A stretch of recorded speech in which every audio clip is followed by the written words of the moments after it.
Hello and welcome to Easy English Moments, the podcast where we slow down, breathe, and enjoy English together. I'm Emma. And I'm Leo. If you are learning English, you are in the right place. We speak slowly, clearly, and we explain new words as we go. Today's episode is called The Art of Slowing Down. We are going to talk about something very simple and very important, taking it easy. So get comfortable. Maybe make yourself a cup of tea and just listen. Let's begin. Part 1. What does it mean to slow down? Emma, can I ask you something? Of course. When was the last time you did absolutely nothing? That's a good question. I think last Sunday morning, I sat by my window with a coffee and just watched the rain. That sounds beautiful. No phone? No phone, no music, just the rain on the glass. I love that. You know, in English, we have a phrase, to do nothing. But in our modern lives, doing nothing feels almost impossible. It does. There's always something to check, something to answer, something to finish. But today, we want to invite you, our listener, to practice something different, to slow down. Let's start with a vocabulary word. The word is mindful. M-I-N-D-F-U-L. Mindful. Mindful means paying careful attention to the present moment. Being mindful means you notice what is happening around you, right now, in this moment. For example, you could say, she was mindful of the sounds in the garden, or try to be mindful when you eat your meals. Being mindful does not require special equipment, no gym, no app, just your attention. Just your attention. I like that. Part 2. A walk through the forest. Let me take you somewhere relaxing. Close your eyes or just relax your gaze and listen to this description. I want you to practice a skill that is very useful in English, visualizing or creating pictures in your mind from words. The word visualize, V-I-S-U-A-L-I-Z-E, means to imagine a picture in your mind. Now, imagine you are standing at the entrance of a forest. It's early morning. The air is cool and fresh.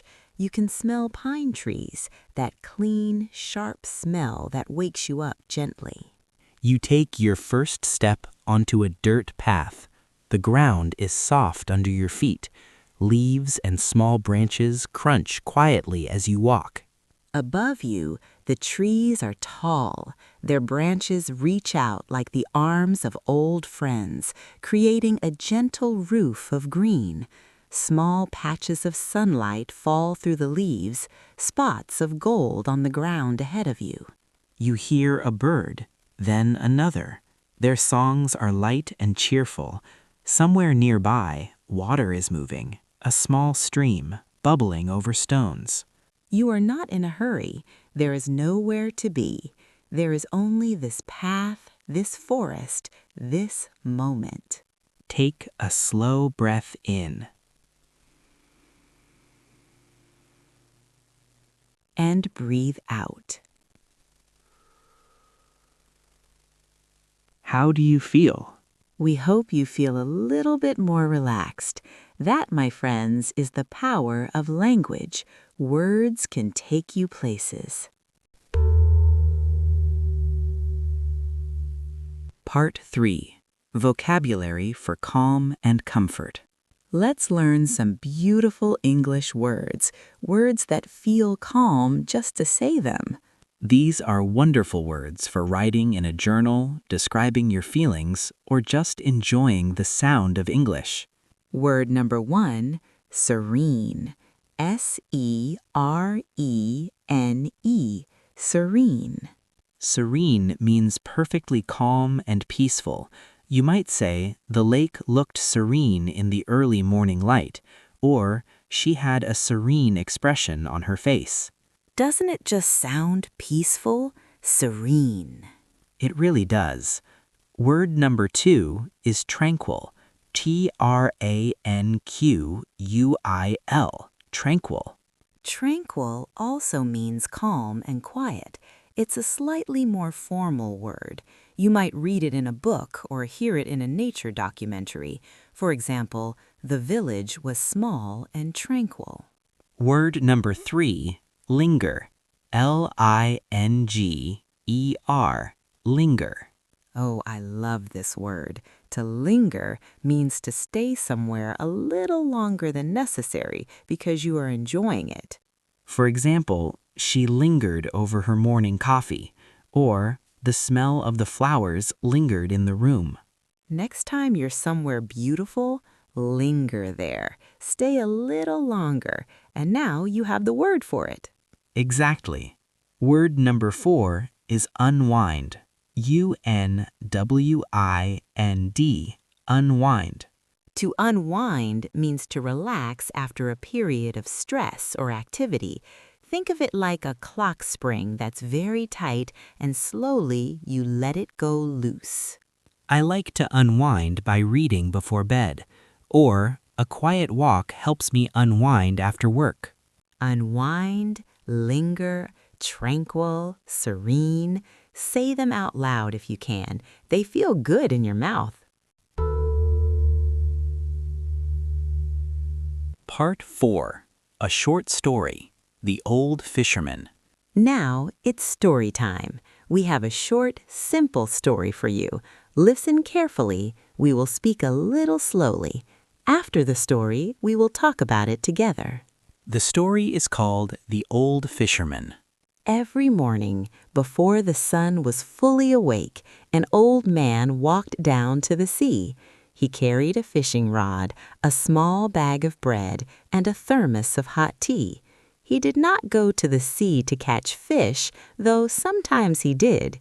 He went because the sea made him feel like himself again.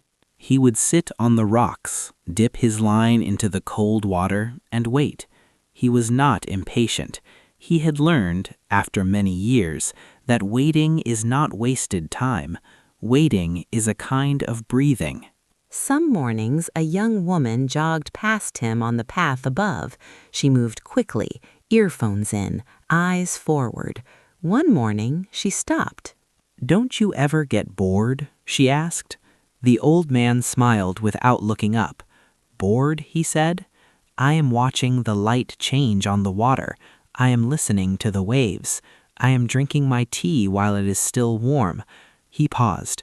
"When do I have time to be bored?" The young woman stood there for a moment. Then she sat down beside him. She did not have a fishing rod.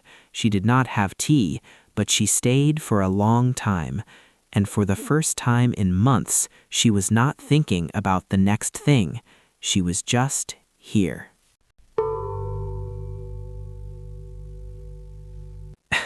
I love that story. Me too. The simple things are often the most profound, aren't they? Yeah, that one line, "I am watching the light change on the water." I must confess, I feel a little guilty. I often forget to notice such simple beauty. It's easy to forget. We live in a world that says faster is better, busier is more important. But this story reminds us that sometimes just being there, just paying attention is enough. What else do you think the old man meant? Well, I think he meant that doing nothing is not wasted time if you are present and mindful. Often when we do nothing, our minds are full of worries or plans, but he was showing the woman a different kind of doing nothing, one where you actually enjoy the present. What about the young woman? She sat there without her phone. Do you think that was important? I think it was incredibly important. Without her phone, she was forced to listen and look. She couldn't escape into digital distractions. She had to face the present moment just as the old man did. Yes, I think that's the heart of the story. That is key. The present moment is all we have, and it is often quite beautiful if we know how to look. Part 5. The Little Challenge. Now it's your turn. Here is a little challenge for you this week.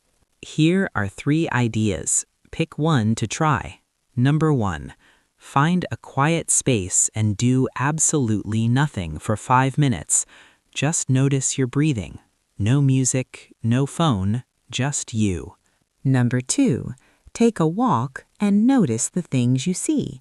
Try to notice 3 small things you usually miss: the leaves on a tree, the color of a door. Number 3.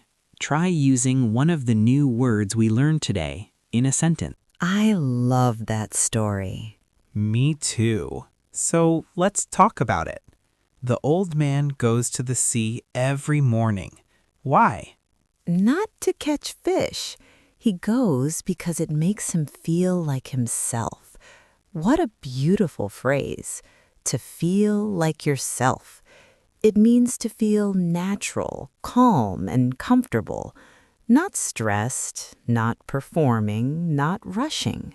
And what does he mean when he says waiting is a kind of breathing? I think he means that waiting is not wasted.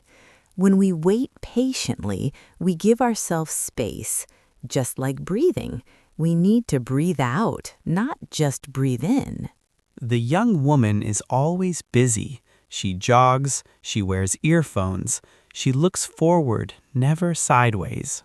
But she stops, she sits down, she stays, and something changes. The story doesn't say she was happy. It says she was just here, present, not anywhere else in her mind. In English, we sometimes say to be present. It means your mind is here with your body in this moment, not yesterday, not tomorrow. Part 5. A gentle challenge for you. Before we finish today, we want to give you a small, gentle challenge. Not homework, a challenge. A challenge. Here it is. Sometime in the next 24 hours, find 5 minutes to do one of these things. Number 1, sit quietly without your phone and notice 3 sounds around you. Number 2. Go outside and look up at the sky for 1 full minute. Notice the color, the clouds, the light. Number 3, make a hot drink, tea, coffee, cocoa, and drink it without doing anything else at the same time. Just drink it. And while you do any of these things, try to describe them in English in your mind. What do you see? What do you hear? What do you feel? This is a wonderful way to practice English, using the language not just in lessons, but in real, quiet moments. Outro. That's all for today's episode of Easy English Moments. Thank you so much for spending this time with us. We hope you feel a little calmer, a little more relaxed, and a little more confident in your English. Here are today's vocabulary words to remember. Mindful, visualize, serene, tranquil, linger, unwind, to feel like yourself, to be present. Write them down. Use them. Say them softly to yourself when you need a moment of calm. Until next time, take it slow. You're doing wonderfully. Goodbye. Goodbye.